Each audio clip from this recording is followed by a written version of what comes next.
Assalamualaikum warahmatullahi wabarakatuh.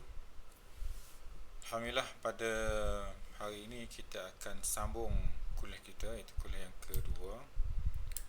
Kuliah kedua ini berkaitan dengan 5 perkara. Yang pertama adalah sifat-sifat pengucapan awam, asas-asas pengucapan awam, prinsip-prinsip pengucapan awam, sifat-sifat pemidato yang baik, dan juga panduan berucap yang berkesan. InsyaAllah kita akan huraikan setiap satu ni untuk kita fahami sebagai sebahagian daripada upayaan kita untuk menjadi perucap yang terbaik. Okey, yang pertama kita pergi pada sifat-sifat perucap dulu. Sifat perucap ini adalah satu yang penting untuk kita faham. Yang pertama sekali, pembukaan ataupun introduction.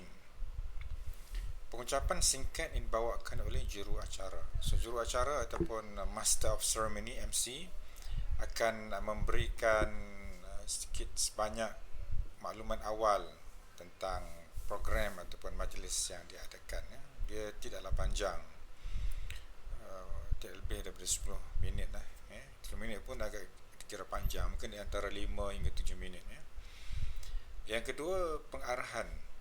Pengucapan awam ni, dia adalah satu pidato, satu ucapan untuk mengarahkan pada sesuatu pertemuan, bergantung kepada majlis ataupun latar belakang majlis.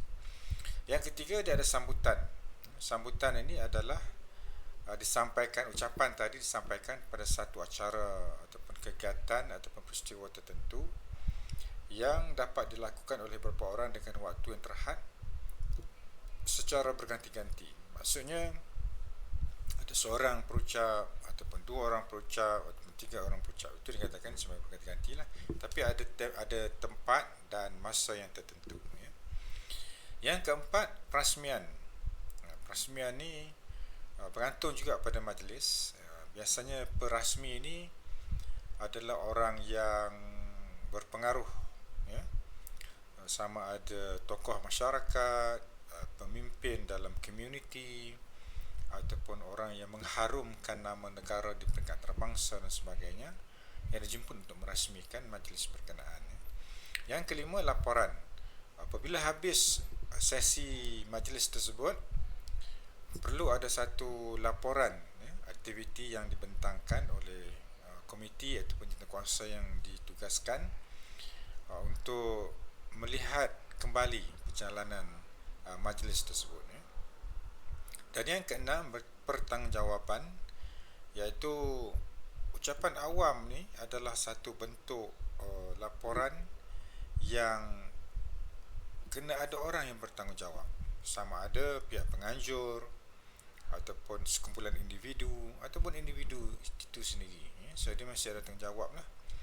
So ini ada 6 sifat ucapan awam yang ada dalam sesuatu majlis ataupun sesuatu event untuk pengucapan awam tersebut. Kemudian kita bergerak kepada asas-asas pengucapan awam. Ada 5 asas. Ini memang kena ada dalam sesuatu ucapan yang diberikan. Yang pertamanya adalah inventio, pengumpulan. Pengumpulan yang maksudkan ini pengumpulan maklumat. Maklumat berkaitan, pertamanya berkaitan dengan tajuk yang disampaikan lah. Yang kedua berkaitan dengan audiens, latar belakang audiens. Yang ketiga berkaitan dengan persoalan-persoalan dalam tajuk ataupun kandungan yang disampaikan. Pengumpulan ni bergantung kepada sejauh mana objektif pengucapan awam tersebut. Dispositio, penyusunan ataupun organisation. Dan penyusunan ni biasanya tidak jauh ataupun tidak lari daripada 3 perkara. Yang pertamanya, dia ada pengenalan, introduction. So bila kita bercakap ni, kita kena ada introduction lah. Ada pengenalan tentang tajuk, pengenalan tentang objektif penyampaian tersebut, dan kenapa disampaikan dan sebagainya. Pengenalan ni tidaklah panjang. Dia bergantung kepada bentuk pengucapan awam tersebut, dia mungkin boleh ambil masa 10 minit, 20 minit, so depends ataupun bergantung kepada majlis yang disampaikan. Yang kedua, dia ada isi. So dalam penyusunan ni kena ada isi yang disusun mengikut keutamaan. Dia ada topik, dia ada sub topik, dan ada sub topik. So kena susun ikut keutamaan berdasarkan kepada keperluan majlis tersebut. Dan yang ketiga, dia ada penutup. So penutup ni lebih kepada rumusan ucapan yang disampaikan, dan dia pun tidak panjang. Kali 5 minit, 10 minit untuk merumuskan kembali ucapan yang disampaikan. So penyusunan ni ada 3: pengenalan, isi dan juga penutup. Kemudian yang 3 adalah memoria ataupun penghafalan, memorize. So bila kita berucap, sebahagian daripada proses pengucapan awam ini adalah kita menghafal idea ataupun isi penting. Bukannya menghafal teks ucapan, tapi menghafal idea ataupun isi penting yang nak disampaikan. Kemudian yang keempat, ilocatio, gaya bahasa ataupun language. So gaya bahasa ni terpulang kepada orang yang menyampaikan ucapan. Ada bahasanya yang menggunakan bahasa klasik, menggunakan bahasa suratan, menggunakan bahasa sastra, menggunakan bahasa pasar, lengkok masing-masing, bergantung kepada majlis dan juga audiens yang datang. Contohnya kita ambil ucapan kempen politik. Kempen ucapan politik ni di bandar berbeza dengan di luar bandar. Di luar bandar, katakan di Terengganu, berbeza dengan luar bandar di Kedah. Di bandar di Johor Bahru berbeza dengan bandar di Pulau Pinang. So dia bergantung kepada latar audiens yang datang dan juga kemampuan perucap itu sendiri untuk menguasai lenggok bahasa audiens di tempat yang dia pergi. Dan yang kelima adalah pronunciation, iaitu penyampaian, delivery. So bila kita dah ada kandungan kita dah ada idea kita dah tahu gaya bahasa, dan kita sampaikanlah. Dan penyampaian ini akan memberi impact kepada audiens. Sama ada impact segera, impact yang lambat, ataupun impact yang mengambil masa. So itu pulang kepada bentuk penyampaian yang disampaikan. So kita pergi pula kepada penyediaan ucapan. Komunikasi yang berlaku sehari mempunyai prinsip yang membantu menjadikan proses berkenaan mesej yang disampaikan dapat diterima dan difahami dengan baik.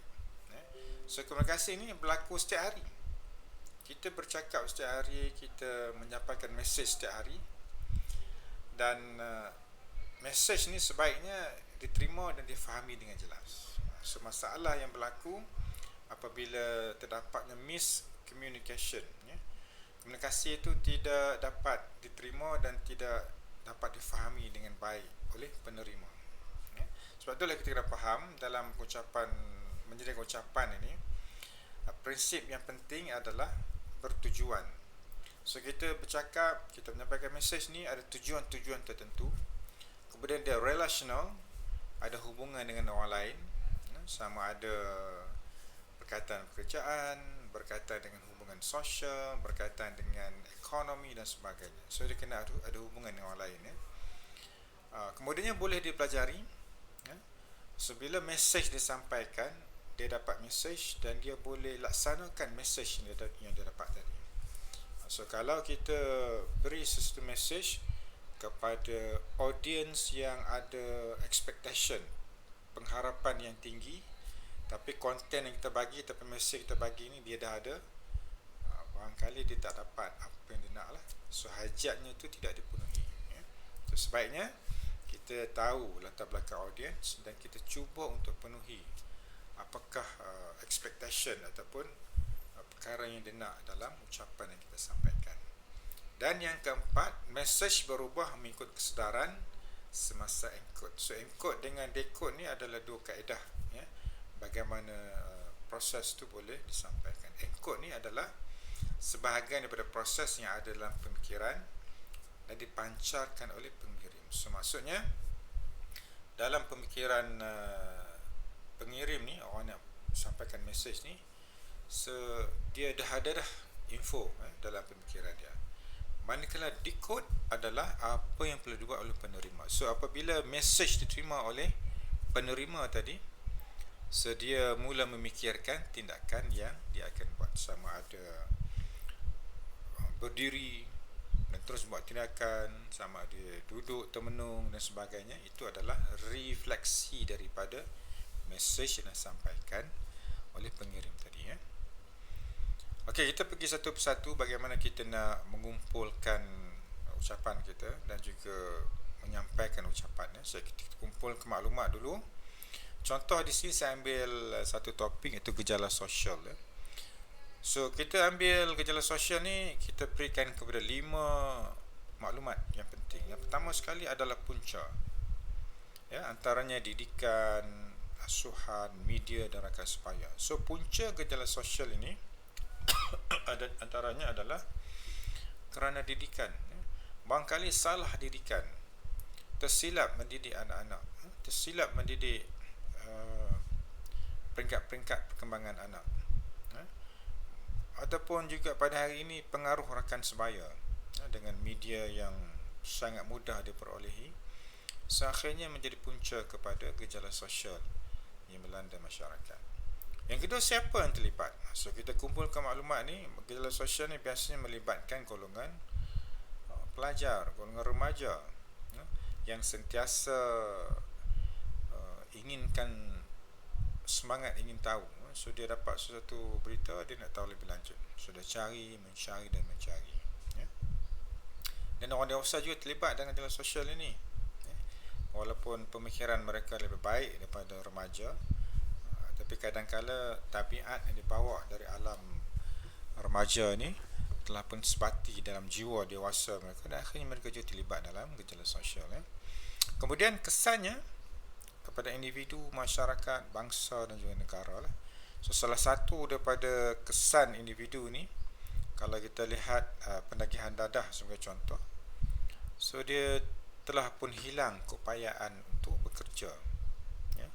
Kalau yang ekstrim, ketagihan dadah tu yang ekstrim, ya, kan terpaksa dibuat rawatan untuk tempoh masa yang panjang, dihantar ke pusat pemulihan, dan diberikan pelbagai rawatan supaya dia dapat pulih daripada penagihan dadah tadi. So kesan pada individu tu juga melibatkan keluarga, ya.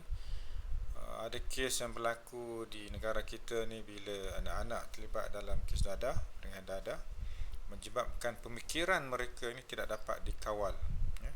Dan akhirnya boleh memberikan kesan jenayah, ya, kepada masyarakat, juga kepada keluarga itu sendiri, ya. So itu yang berlaku dalam masyarakat yang anak-anak terlibat dalam kegiatan jenayah, ya. Kemudian cara menangani, sebagaimana nak menangani jenayah ni, sebahagian daripadanya adalah so kalau sini tengok didikan agama lah. Sebab itulah anak-anak daripada kecil lagi, didikan agama ni dia kena diberi lebih awal lah, ya. Dia ajar bersolat, dia ajar untuk solat berjemaah, diingatkan untuk bersolat, dan juga kalau boleh tu diberikan bacaan Al-Quran yang lebih awal lah daripada masa kanak-kanak lagi, supaya dia dapat hidup dengan membaca Al-Quran setiap hari, ya. Kemudian keluarga, beri sokongan kepada keluarga untuk menghadapi anak-anak ataupun remaja yang ada masalah sosial, lari dari rumah, ya, tak nak balik ke rumah, tak nak belajar dan sebagainya ni. So kita bagi sokongan kepada keluarga dengan pelbagai cara lah. Sokongan fizikal, kita belai, ya, ataupun sokongan bantuan kewangan, ya, untuk dihantar anak-anak ke pusat tuition ataupun dapatkan buku-buku sebagai panduan, ya, untuk mereka ni mendidik anak-anak dengan lebih baik. Kemudian gejala sosial ni juga dia pelbagai, ya. Hari ni semakin lama semakin kompleks masalah sosial, ya. Kalau katakan lepak, dia tak lepak di kedai-kedai kopi saja, dia lepak kat kafe, lepak dekat sisi, lepak dekat gerai makanan yang boleh didapati dengan mudah, sebab dia buka sampai pukul 12 tengah malam. So ruang untuk lepak tu adalah, dan masa juga akan rugi di situ. So bila bersembang dengan kawan 2-3 jam tapi tidak ada kerja, so akhirnya berkesan kepada produktiviti. Okay. So itu adalah salah satu contoh bagaimana kita boleh mengumpul info untuk satu-satu topik yang nak sampaikan. Kemudian kita menyusun ucapan. So dalam ucapan ni yang saya sebutkan tadi ada 3 bahagian: pembukaan, isi dan juga penutup. So mana-mana ucapan mesti ada 3 bahagian yang penting ini. So untuk pembukaan, dia adalah satu fasa yang sangat kritikal kerana dia boleh jadi daya penarik kepada pendengar. So bila pendengar mendengar sesuatu yang menarik, apabila perucap membuka ucapan dia, so audience ni akan mula memberi perhatian. Kerana disitulah setiap perkataan, setiap peristiwa yang dinyatakan oleh perucap tadi akan membentuk mood dan semangat audience untuk mendengar mesej yang disampaikan. Dan betul juga pembukaan ini adalah satu ruang untuk audience memahami topik secara ringkas sebelum dia masuk kepada isi kandungan yang lebih banyak nanti. So apa yang ada dalam pembukaan ini, yang pertama sekali adalah salam ataupun ucap selamat. So bagi salam, Assalamualaikum warahmatullahi wabarakatuh, selamat pagi, selamat bersua. Kalau sebelum kita dengan salam satu Malaysia, salam keluarga bahagia. Tapi yang paling penting, Assalamualaikum kena ada, selamat pagi, selamat petang, selamat tengah hari pun, atau salam sejahtera, itu pun boleh jadikan sebagai salam yang penting dalam ucapan awal kita. Kemudian penghormatan protokol, ini kalau kita melihat adanya tetamu kehormat yang dijemput, kalau mereka ada gelaran Datuk, Tan Sri, Profesor, so kita gunakan gelaran tersebut sebagai penghormatan kepada mereka lah. Yang ketiga, teknik menarik perhatian. Ini satu elemen yang sangat mempengaruhi audience untuk bersama dengan perucap. So teknik ni macam-macam teknik, nanti saya akan tunjukkan yang sesuai lah untuk ucapan-ucapan yang kita berikan. Dan yang terakhirnya adalah preview. So preview ni adalah satu gambaran ringkas tentang apa yang kita nak sampaikan dalam ucapan tersebut. Okey, untuk pembukaan ni dia ada banyak teknik menarik perhatian. Yang pertama sekali soalan. Soalan ni soalan yang mudah lah. Barangkali kita bagi soalan dan kita juga jawab, kita bagi jawapan, itu pun boleh juga. Ataupun kita bagi soalan dan kita minta rakan kita yang ada kat depan tu sebagai audience untuk jawab soalan. Ataupun kita bagi soalan tapi tidak ada jawapan, so kita biarkan soalan tu untuk dijawab dalam sesi akhir nanti, katakan dalam ruangan penutup nanti. So kita akan bagi jawapan pada soalan yang telah diberikan sebelum itu. Okay, yang keduanya kita ambil petikan. Petikan ni macam-macam jenis petikan. Petikan motivasi, petikan berkaitan dengan perubahan sikap, petikan tentang ekonomi, politik dan sebagainya. Macam-macam petikan yang kita boleh ambil. Seterusnya ilustrasi ataupun cerita. Yang ni kita kena bijak menyampaikan cerita ni supaya dapat dikaitkan dengan topik yang kita sampaikan. Dan cerita ni biarlah ringkas, padat dan mudah untuk difahami. Kemudian menunjukkan gambar raja ataupun statistik. So yang ini agak semakin mendalam sikit lah, kerana statistik ni orang nak kena fikir sikit untuk fahamkan apa yang ditunjukkan tu dalam statistik. Angka-angka ni agak ambil masa sikit untuk orang faham. Kalau gambar tu lebih mudah. Dan gambar ni macam-macam gambar kita boleh ambil dan pastikan ia sesuai lah dengan audience kita dan juga topik yang kita sampaikan. Melontarkan soalan-soalan retorik, soalan-soalan yang panas, soalan-soalan yang akan mendesak audience untuk mencari jawapan. So yang ini memang kena kreatif dan juga boleh memberikan trigger, boleh memberikan satu kuisan hati kepada audience untuk berfikir. Kemudian juga boleh juga diambil petikan Al-Quran, hadis ataupun kata-kata mutiara yang sesuai dengan majlis yang diadakan. Okay, perkara penting yang kita kena ingat semasa permulaan ini, kadang-kadang kita agak seronok nak bercakap, ghairah nak bercakap, dan kita tak dapat kawal perasaan. Yang ini kita kena kawal, kena kontrol supaya pengucapan kita tu tidak terganggu. Sebab banyak lagi nak bercakap kan, bukan setakat pengenalan saja, kita ada isi-isi penting lagi. Mungkin isi penting itu sampai 10 isi yang perlukan kepada penerangan yang lebih terperinci dan agak mendalam. Okay, katakan kita melakukan kesilapan dan juga kesalahan menyampaikan maklumat. Sesekala boleh minta maaf, barangkali kita terlupa ataupun kita miss sesuatu yang penting, so kita minta maaf. Tetapi kalau kita kerap sangat minta maaf, maknanya imej kita sebagai perucap pada masa itu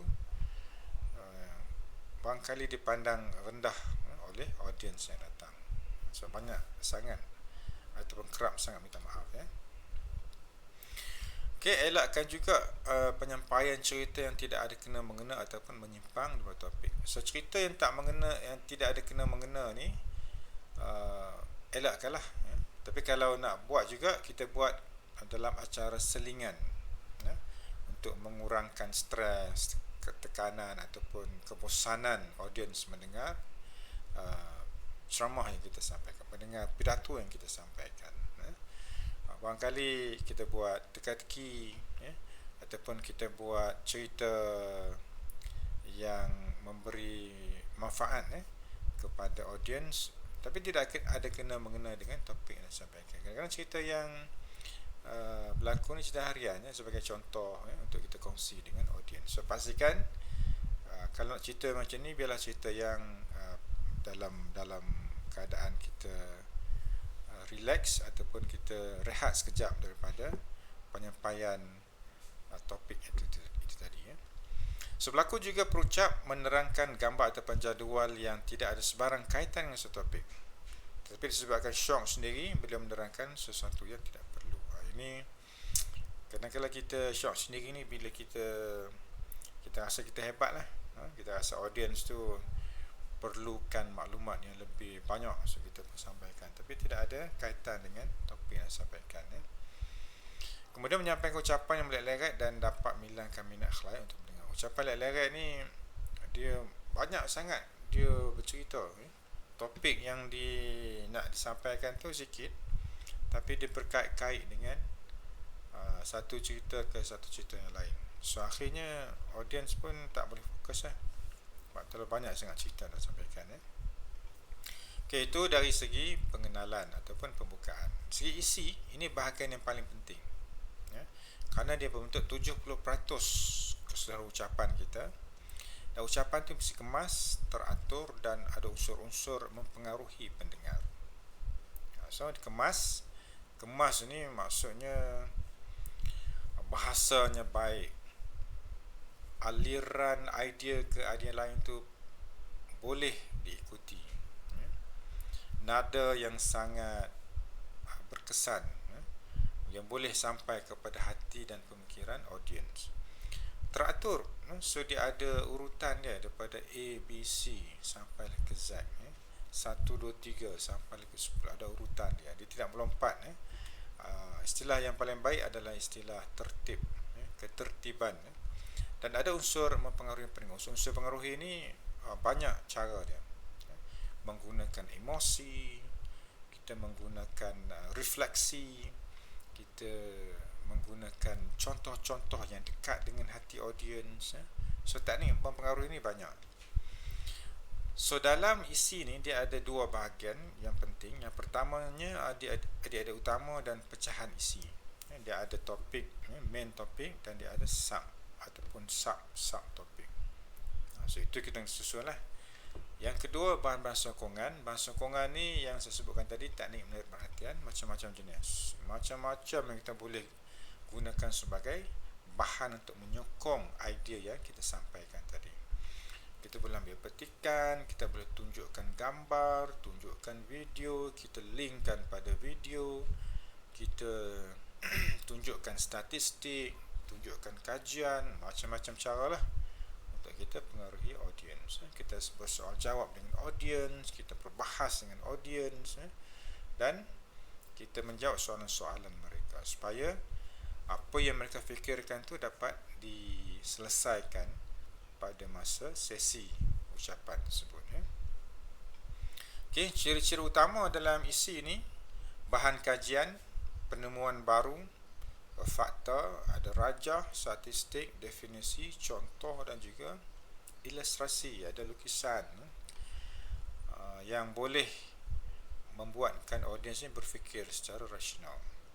Semakin banyak isi, ucapan yang disampaikan bertambah kukuh dan dapat membuatkan khalayak terpengaruh dan membuat keputusan mereka sendiri. So ucapan tu penting . Dengan isi-isi yang kita ada tu akan mengukuhkan hujah yang kita sampaikan. Okey, penutup. Penutup ni adalah penanda kepada pengakhiran ucapan kita ataupun kemuncak kepada ucapan yang kita sampaikan.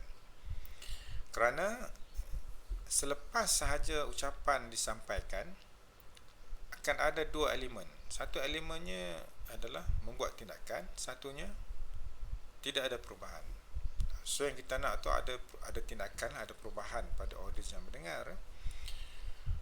Okay, penutup yang baik mempunyai kerjaan untuk diingati. So audiens akan ingat apa yang disampaikan tadi. Kata-kata yang indah, kata indah ni kita boleh buat sendiri ataupun kita ambillah daripada mana-mana kata-kata yang kita dapat ambil. Yang ketiga, ungkapan. Ungkapan kita boleh buat sendiri ungkapan tersebut ataupun kita ambil ungkapan tokoh-tokoh yang kita minat. Pantun, kita buat pantun sendiri, ambil ayat Quran ataupun hadis. So semua ni adalah untuk memastikan audiens bawa balik sesuatu yang bernilai lah untuk dia ingat. So ada 4 ciri untuk kita cipta penutup yang berkesan. Yang pertama sekali adalah A, win their attention. So A tu maksudnya attention lah. Kita memenangi perhatian ataupun tumpuan yang mereka berikan. I, arouse their interest.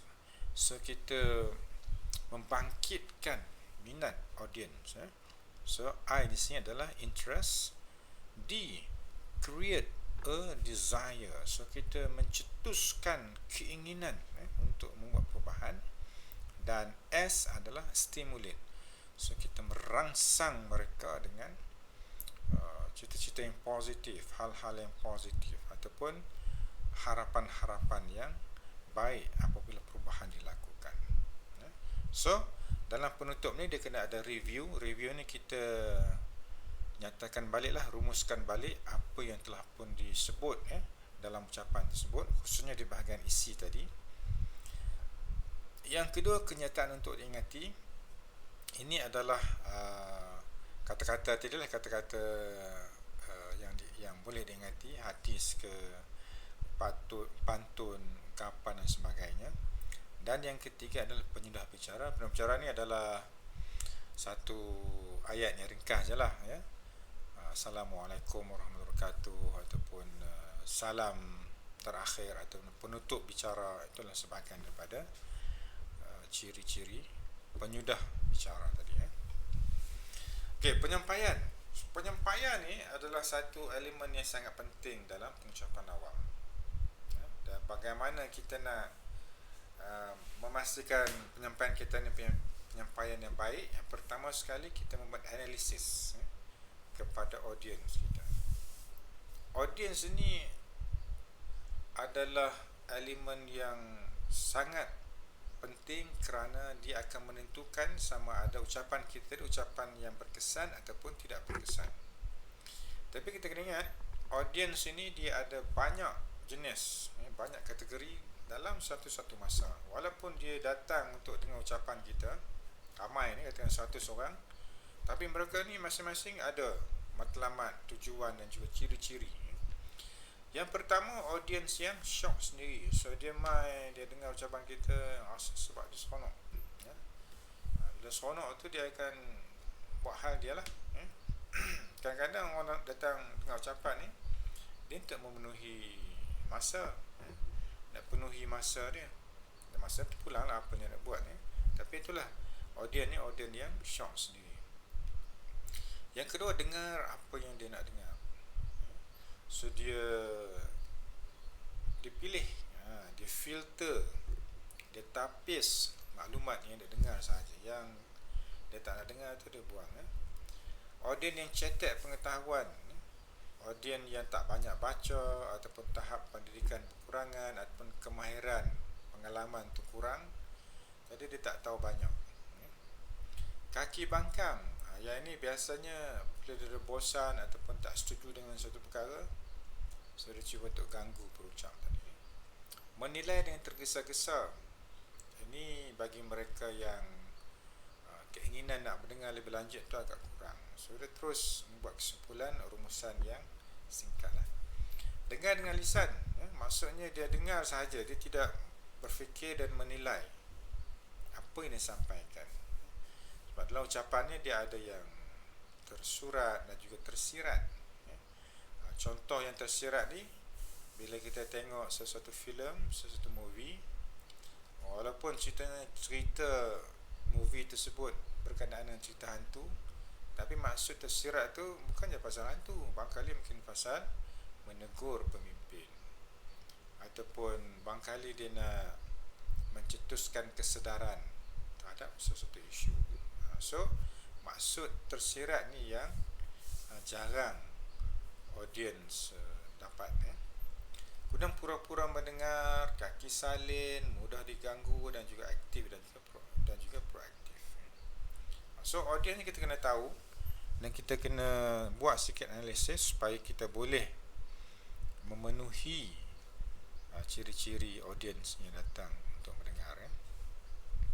So semasa kita nak kenal audience ni, dia tidak semestinya bila kita bercakap tu baru kita nak tahu umur audience. Sebelum kita bercakap, sebelum datang ke majlis tu pun kita dah boleh dapatkan maklumat tentang audience kita, iaitu umur dia, gender ni jantina lah, lelaki ataupun perempuan. Kemudian asal usul ni tempat kelahiran, pekerjaan, status sosial dia bagaimana, adakah golongan middle class ke, ataupun orang miskin ke, ataupun orang kaya raya ke, ataupun rakyat marhain. Kemudian pendidikan audience kita ni tahap mana, adakah tahap sekolah menengah, sijil, diploma, masters, PhD ataupun profesional, etnik dan juga pegangan agama. So macam mana kita dapat maklumat tadi? Yang pertama sekali kita tanyalah pada audience semasa dia datang tu, sebelum majlis dimulakan kita boleh tanya, ataupun daripada organizer, orang yang buat majlis tu, so kita dapatkan info. Kita tengok laporan yang lepas-lepas, kalau pengalaman orang lah, pengalaman orang yang mendapat audience yang sebegini, apa yang dia buat. Dia bertanya kepada kawan yang mengendalikan kursus tadi. Ini lebih praktikal lah kalau kita dapat tanya mereka, kerana dia akan beri jawapan yang lebih tepat, terperinci, dan kita boleh sesuaikan ucapan kita dengan audience yang kita tahu tadi. Yang seterusnya adalah melalui pemerhatian. Okey, sikap audience terhadap topik. Satunya, audience ni dia bersikap positif, ini memang sangat baik. Dia bagi sokongan, dia bagi galakan, dia tambahkan lagi hujah-hujah kita. Ini memang sangat baik lah, susah nak dapat. Audience kedua ni sikapnya neutral. Sikap neutral ni adalah dia fokuskan pada satu-satu bahagian yang sesuai untuk diri dia, dan juga dia boleh mengimbangi di antara yang positif dan juga negatif. Dan audience yang macam ni perucap boleh melayan mereka dengan keadaan psikologi, iaitu dengan membelai secara puji-pujian, bagi sokongan, bagi reward yang baik-baik untuk mereka, tingkatkan emosi positif mereka kepada ucapan kita, ya. Biasa audience yang macam ni lah kita kena belai mereka lebih lagi supaya mesej positif yang ada dalam ucapan kita tadi dapat dikongsikan dengan rakan-rakan yang lain. Dan audience yang ketiga ni audience yang sikapnya negatif. Dia agak menolak idea ataupun hujah kita, dan kadang-kadang akan memberikan tekanan lah kepada perucap untuk menjelaskan sesuatu perkara yang nak sampaikan. Bagi audiens macam ni, perucap kena bersedia dengan info yang lebih banyak, lebih berfakta, supaya dia dapat counter back ataupun dia dapat membalas balik hujah yang disampaikan oleh audiens yang bersikap beginilah. Okay, next kita pergi pada prinsip-prinsip pengucapan awam. Verdeber 1996 membagikan kepada dua, iaitu penerangan dan pemujukan. So prinsip ucapan ni kita nak bagi penerangan dan kita nak memujuk lah. Penerangan ni kita bagi secara umum, kita cakap dan mereka ni mendengar. So dengan harapan mereka dapat faham dan buat sesuatu tindakan yang sesuai lah dengan matlamat ucapan tersebut. Dan audiens yang macam ni, apabila kita bagi penerangan, ada yang suka dan percaya kepada penyampai tadi, dan mereka ni akan memberi respon yang positif kepada ucapan kita. So dalam penerangan ini, audiens ni nak mendengar ucapan kita sampaikan, dan kalau ucapan tu ucapan yang baik, dia boleh merangsang intellectual audience untuk berfikir, untuk merenung, untuk membuat refleksi diri. Tapi kadang-kadang ada audience ni yang dia nak mendengar maklumat yang sesuai dengan pekerjaan dia, sesuai dengan latar belakang hidup dia. Dan audience juga dia lebih mudah untuk ingat apa yang kita sentiasa mengulang-ulang perkara tersebut. Contohnya, kita nak pastikan audiens kita ni bila buat sesuatu perkara nak jadi mahir, dia kena buat secara berulang-ulang. So kita carilah kata-kata yang sesuai untuk memberi penekanan kepada pengulangan ini. The mother of skill is repetition. Itu kata-kata daripada Anthony Robbins, seorang pakar bahasa Amerika Syarikat lah. So kalau nak mahir sesuatu perkara, kita kena mengulang-ulang apa yang kita buat, Okay, dan juga audiens lebih mudah ingat dalam bentuk visual lah, gambaran, Okay, pemujukan. So dalam pemujukan ni, kita boleh tengok reaksi audiens ini semasa atau selepas sesi pengucapan. So kalau selepas sesi ucapan ni kita lihat tak banyak perubahan, barangkali kita kena pujuk audiens ni dengan hujah yang lebih banyak, yang logik dan juga fakta. So fakta dan logik ini lebih mudah lah untuk mengubah persepsi dan juga pemikiran negatif audiens kepada sesuatu perkara. Okay, perucap menjadikan hujah yang mampu menawan pemikiran audiens. So kita ambil kes yang agak popular sekarang, iaitu vaksin untuk COVID-19. Ada orang yang mudah menerima penjelasan tentang vaksin, ada yang pertengahan, ada yang terima tak terima, dan ada yang menolak. So bagaimana kita nak mempengaruhi dua kelompok terakhir, iaitu satu yang tak pasti dan satu yang menolak. So bagaimana tindakannya? So kalau tengok dalam prosedur yang kerajaan Malaysia lakukan ataupun kerajaan mana negara lah, pun sama je saya rasa. Yang pertama sekali adalah memberikan banyak penerangan tentang vaksin ini. Kemudian juga berkongsi laporan tentang kesan vaksin pada badan kita, dan juga sekali menambahkan statistik kejayaan mengurangkan kesan buruk COVID-19 kepada pesakit. Kita tengok pada hari ini, bagi mereka yang telah pun mendapat vaksin,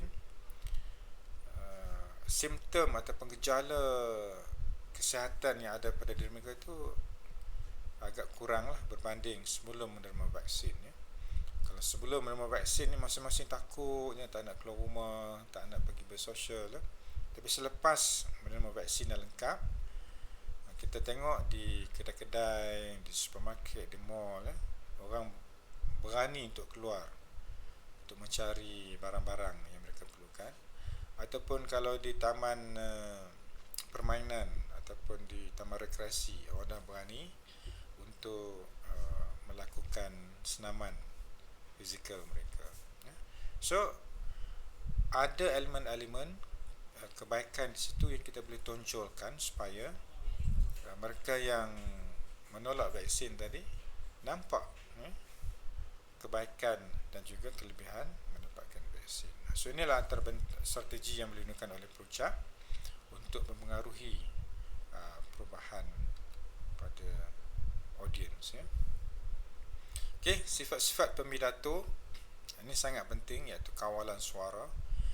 Suara ni adalah satu sumber aset yang paling penting untuk audiens, ya. Yang pertama sekali adalah kelantangan ataupun volume. So volume ini akan memberikan satu image kepada perucap tadi.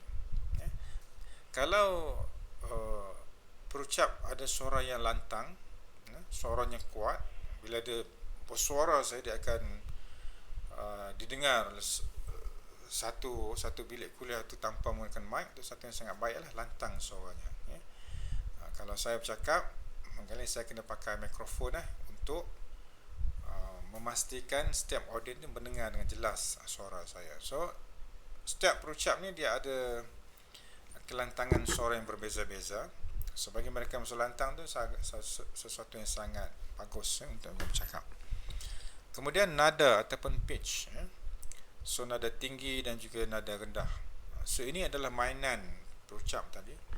Kalau sesuatu yang bersifat emosional, maka kita boleh rendahkan suara kita. Tapi kalau sesuatu yang bersifat ketegasan, prinsip, so kita tinggikan suara kita. Yang ketiga, kelajuan ataupun rate. Ini bergantung kepada bahasa dan juga budaya suatu masyarakat. Dalam masyarakat di Nusantara ni, di Asia Tenggara, dari segi bercakap dalam bahasa Melayu ni, orang-orang di sebelah Borneo, saya dapati agak laju ucapan mereka berbanding dengan orang di Semenanjung lah, ataupun di Singapura, agak perlahan sikit. Tapi orang di Sumatera, di Jawa, mereka boleh cakap lebih laju daripada orang di Borneo tadi. So dia bergantung kepada bentuk kedudukan geografi dan juga budaya masyarakat itulah dari segi bercakap. Jeda ataupun pause. Sebelum bercakap, kita tak boleh cakap sambung terus saja. Dia perlukan tempat untuk berhenti. Dan kesesuaian berhenti ini bergantungkan kepintaran perucap tadi. Kemudian sebutan, pronunciation. So sebutan ni mesti jelas. Saya tengok satu contoh di berita, dalam berita dulu tahun 90-an. Pada masa tu banyak perkataan bahasa Inggeris yang diperkenalkan dalam bahasa Melayu. Salah satunya adalah perkataan bahasa Inggeris paradigm. Orang-orang bahasa ni, saintis bahasa, nak mengambil istilah paradigm ni dan digunakan dalam bahasa Melayu. Jadi pembaca berita pada masa tersebut tak dapat lagi satu sebutan yang konkret, yang jelas tentang paradigm ni. So ada yang sebut paradigm, ada yang sebut paradigma, dan ada yang sebut paradigm. Jadi saintis bahasa ni, mereka ni telah memutuskan satu bentuk istilah sebutan yang sesuai untuk paradigm, iaitu paradigma. So apa-apa saja kata-kata pinjaman dari bahasa Inggeris yang di hujungnya tidak ada a akan berakhir dengan ditambahkan a dalam bahasa Melayu. Contohnya, mind akan menjadi minda. So paradigm akan menjadi paradigma. Itulah seterusnya. So sebutan tu biarlah kita tahu dan juga kita sebut dengan betul. Yang terakhir adalah ulangan. So pemidato ni perlu berlatih untuk mengulang-ulang ucapan dia supaya sebutan yang disebutkan nanti sebutan yang jelas, tepat, dan dia juga boleh mengawal suaranya dengan lebih baik. Okey, kita pergi sikit lebih terperinci. Suara ataupun volume ni tidaklah terlalu kuat dan tidak terlalu perlahan. So kalau terlalu kuat ni orang akan rasa bingit, Kalau perlahan orang tidak faham. Kemudian nada ataupun pitch. So nada ni ada yang tinggi dan ada yang rendah. So biarlah sesuai dengan majlis yang kita pergi supaya audiens dapat memahami emosi yang kita nak sampaikan. Ada kalanya ayat yang kita sampaikan itu ayat yang serius, ayat yang sedih tentang kematian, ayat yang suka, mungkin mendapat penghargaan, mendapat sesuatu anugerah, kita suka. So kita gunakan nada ni untuk mencantikkan penyampaian kita. Kelajuan, orang Amerika cakap 120 hingga 150 patah perkataan. Orang Jepun agak laju 180, dan Cina juga agak laju 160 patah perkataan. Kalau orang Melayu kita ataupun orang India ataupun orang Cina cakap Melayu, boleh agak perlahan. So bila kita bercakap dengan bahasa berbeza, dia punya kelajuan tu semakin perlahan lah. Sebab kita pun nak fikir ayat apa nak cakap, nak pilih perkataan mana satu, menyebabkan kita lambat untuk bercakap. So lambat ni bergantung kepada sesuatu yang kompleks dan sukar difahami. Nak bagi penerangan ni agak lambat lah. Tapi kalau kita faham, memang cepat. Dan lambat dan cepat ni bergantung kepada mood, kepada keadaan emosi kita, jiwa kita. Kalau kita suka, barangkali kita lebih cepat lah. Kalau mood kita dalam keadaan yang lemah, tak best, perlahan lah sikit. Kemudian bilangan audience, persekitaran ni, kalau besaran tu kondusif, okey lah. Kalau tak kondusif, panas, aircon pun tak cukup dan sebagainya, kita akan rimas. Tokoh-tokoh yang bercakap ni, kalau lihat kat sini, John F. Kennedy 180, Franklin Roosevelt 110, Martin Luther King 92. Franklin dengan John F. Kennedy adalah Presiden Amerika lah dulu. Ini cakap agak laju. Martin Luther King ni cakap tak laju, sederhana je, orang boleh faham cepat. Kemudian henti ataupun pause. So kena ada masa untuk berhenti, untuk kita rehat sekejap, tarik nafas dan kita hembuskan nafas kita. Kita menghela nafas kita. Dan semua ni kita perlukan latihan lah. Sebab tu nak berjaya sebagai perucap ni, untuk sampaikan ucapan yang baik, kita kena buat latihan. Dan bunyi-bunyi ni, dia disebut para language ni, bunyi A, O, dan sebagainya ni, kadang-kadang mengganggu ucapan lah. Saya skala okey, tapi kalau kerap sangat susah juga. Dan saya perasan dalam masyarakat kita ni, kalau cakap bahasa Melayu nak bagi penerangan kita akan masukkan perkataan macam. Macam-macam perkataan macam M-A-C-A-M tu. So kita kena elakkan lah. Kalau nak bercakap secara formal ni, kena elakkan perkataan macam tu tadi. Okay, selain daripada bahasa, kita juga kena tahu bahasa badan. Tadi bahasa language ni bahasa yang kita cakap, kita keluarkan.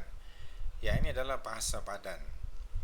Yang pertama adalah penampilan diri, appearance. So kita kena pakai pakaian yang sesuai dengan majlis tu. Warna dia, kalau ada majlis yang berkaitan dengan budaya, so kita pakai sesuatu yang berkenaan budaya kita ataupun keagamaan. Mendekati dan meninggalkan tempat berucap. So bila kita ada pentas, ada rostrum, tempat berucap tu, so teknik berjalan juga akan diperhatikan oleh audiens. Dalam satu video di YouTube tu, ada orang kaji cara berjalan Vladimir Putin. Cara berjalan lain sikit. Sebab cara berjalan ni ada kaitan dengan karakter ataupun personality orang tersebut lah. Posisi tubuh, posisi badan kita, tangan, kaki, kepala, semua ni ada mana-mana yang tersirat lah semasa kita sampai ke ucapan. Pergerakan, movement, depan, belakang, kiri, kanan ni kena kontrol. Jangan tersalah pula kita cakap ke depan tapi kita bergerak ke belakang. So dia mesti synchronize. Gerakan tangan, gesture. So tangan kita ni setiap satu ni ada makna dia. Ini bagus, kemudian ini mungkin ketegasan, kemudian yang ini mungkin keterbukaan dan sebagainya. Kemudian nota. So untuk bercakap, bagi mereka yang perlukan sesuatu yang serius, barangkali perlukan nota lah untuk dijadikan sebagai rujukan. Kalau cakap secara santai, mungkin nota tidak perlu. Majlis-majlis persaraan ke, majlis penghargaan ke, mungkin tidak perlukan nota yang panjang. Nota ringkas pun sudah memadai. Okey, penggunaan rostrum, lectern ataupun podium sama aja. Cuma saiz dan juga bentuk yang berbeza-beza lah. So kalau ada rostrum, tempat kita nak bercakap tu kat depan pentas, so gunakan sebaik-baiknya. Elakkan rostrum ni menjadi tempat kita bergayut lah. Yang penting jangan jadikan rostrum tu kita nak bergayut. Tapi kita jadikan rostrum ni sebagai satu pendinding, satu kubu untuk melindungi rasa gugup kita. Adalah satu alat yang sangat baik kalau kita dapat memanfaatkan rostrum. Sebab kadang-kadang orang yang bercakap ni pergi ke depan ni, dia menggigil. Itulah normal. Dan cara nak menghilangkan gigil ni adalah dia berkubu di sekitar rostrum. So dia menjadikan dinding ni, rostrum tu sebagai pendinding daripada orang ramai melihat kakinya menggigil. Kemudian mikrofon hari ni macam-macam jenis. Ada letak kat telinga, ada yang pegang, ada yang klip saja.